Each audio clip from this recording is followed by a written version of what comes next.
everyone, you're watching News Epicenter with me, Maria Shakil. We start the show with the latest update that is coming from the Amarnath Yatra in Jammu and Kashmir, where a cloudburst near the holy shrine caused flash floods, leading to the death of over 10 yatris.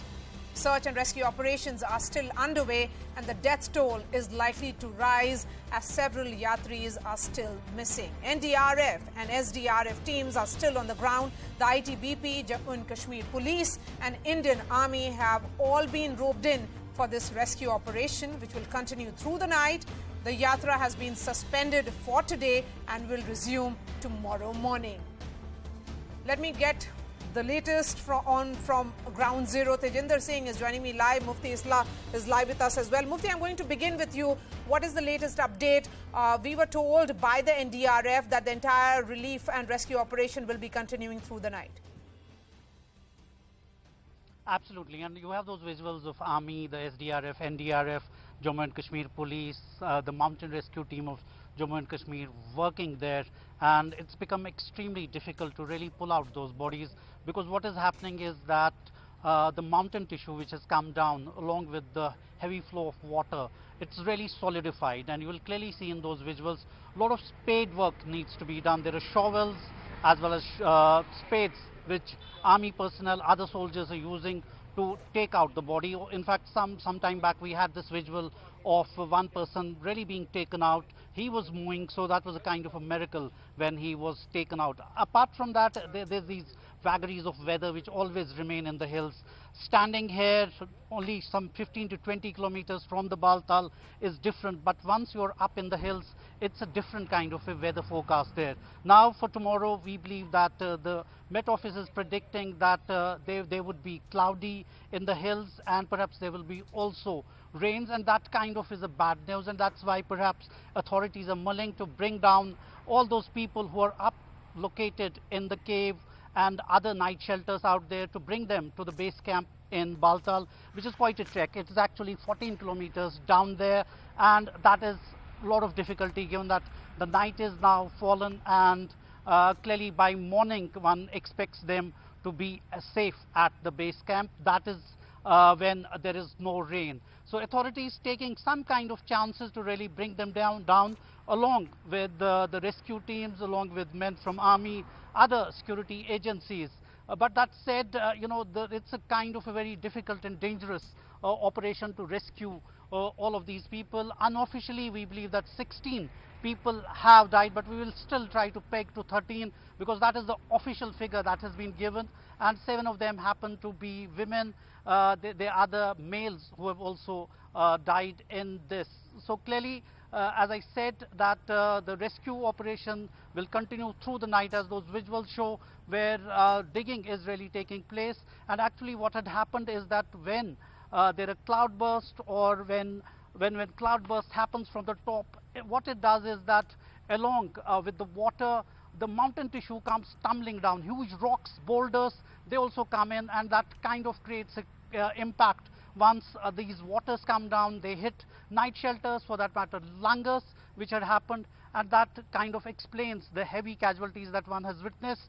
We expect that tomorrow the rescue and relief operation will pick up, because the choppers will now come to the aid of these rescuers.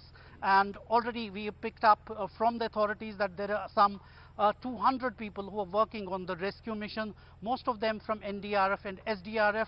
But along with these, there are these ponywalas. They're extremely skilled in the mountain rescue, and they have been extremely good, as I was speaking to the officials, along with the NDRF and SDRF, who have the requisite men and machinery to do such kind of rescue operations, Maria. Okay, Mufti, I also want to understand from you, before I bring in Tejinder, how many people are missing? Do we have a number to that? Well, there are different kind of numbers that these people are giving us. 40 to 50 is what is estimated, but perhaps in the morning people will get to know as to what is the exact figure.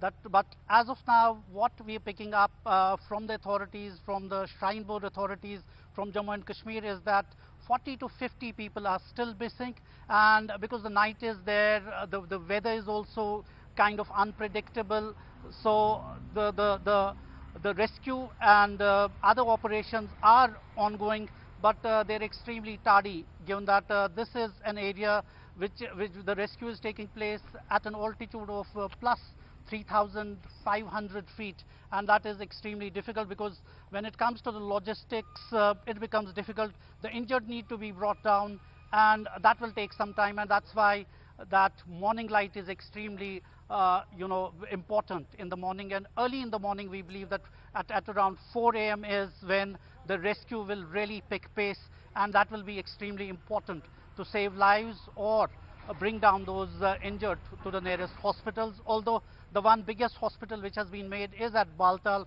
where all kind of emergency services will be provided.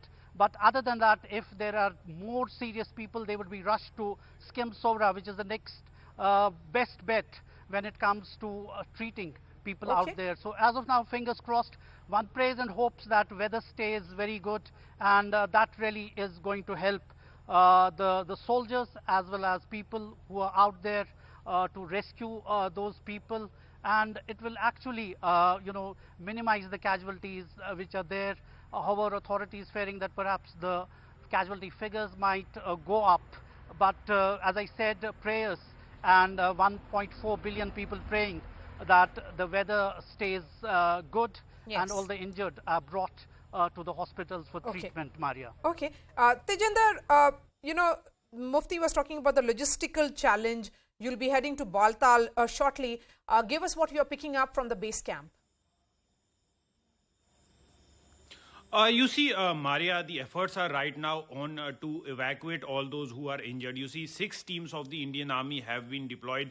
The teams of NDRF, the teams of SDRF, the Jammu and Kashmir Police, CRPF, ITBP, all those teams, they are working to ensure that anybody who is injured, he or she is evacuated from that spot. So far, the official figure of those dead stands at 13, though there are unconfirmed reports that the number has increased, but we are waiting for the official confirmation, and we will stick to the official figure which has been so far shared by the authorities, which stands at 13 so far.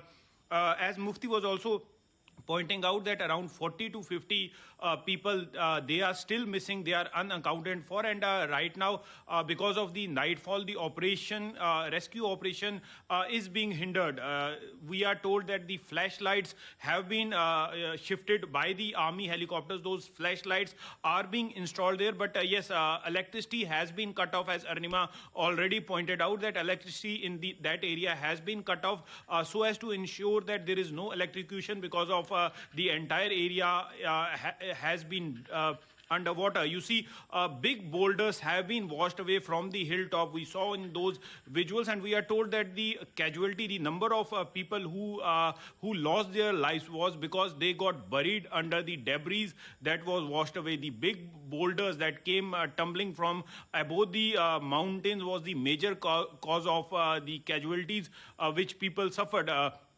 This entire incident happened at around 5:30, and soon after the incident was reported, several teams of the rescue teams of the Jammu and Kashmir Police, they were rushed to the spot. The Union Home Minister, we are told that he spoke to the Lieutenant Governor of Jammu and Kashmir, Manoj Sinha. The Prime Minister spoke to the Lieutenant Governor of Jammu and Kashmir, Manoj Sinha, and both the high officers, the Home Minister as well as the Prime Minister, they are keeping a close track of the developments that are being taking place. The rescue and relief operation is being personally monitored by the Lieutenant Governor of Jammu and Kashmir, Manoj Sinha. We had a word with the Director General of Jammu and Kashmir Police, and he says that large number of rescue teams are already being rushed to the spot. Those several rescue teams are already stationed there. They are given adequate training to deal with any such a type of natural calamity, because in the past we have seen that there have been several cloud bursts in the area. Cloudburst near the Amarnath Cave shrine, it takes place every now and then, but at those time the pilgrims, when the pilgrims are not there, these type of cloudbursts do take place. But today, when this incident happened, there was large number of pilgrims, the workers, the helpers, the langarwala, they all were stationed there, and that was the reason that there was the number of death is increasing. Around 50 to 60 people are reported to be missing. We just heard the CEO of the Amarnath Shrine Board, Niteshwar Kumar. He says that the teams of the NDRF, additional teams, are being rushed. So we are also being told that the yatra has been temporarily halted, and right now the efforts are to evacuate every pilgrim, not only those who are injured, but every pilgrim is being evacuated and they are being sent to the Baltal base camp. The authorities will decide later what to do with them, whether they will be allowed to once again proceed toward the Holy Cave shrine. But right now the authorities want all the pilgrims from that vulnerable area to be shifted to Baltal so that the entire area could be secured and a thorough search operation could be carried out. Maria, one thing I would like to add that rescue dogs have also been pushed into service by the Jammu and Kashmir police and the army to trace those people who are still missing. Yes, Maria. All right, Tejinder and Mufti, thank you so much for joining us. Shifting focus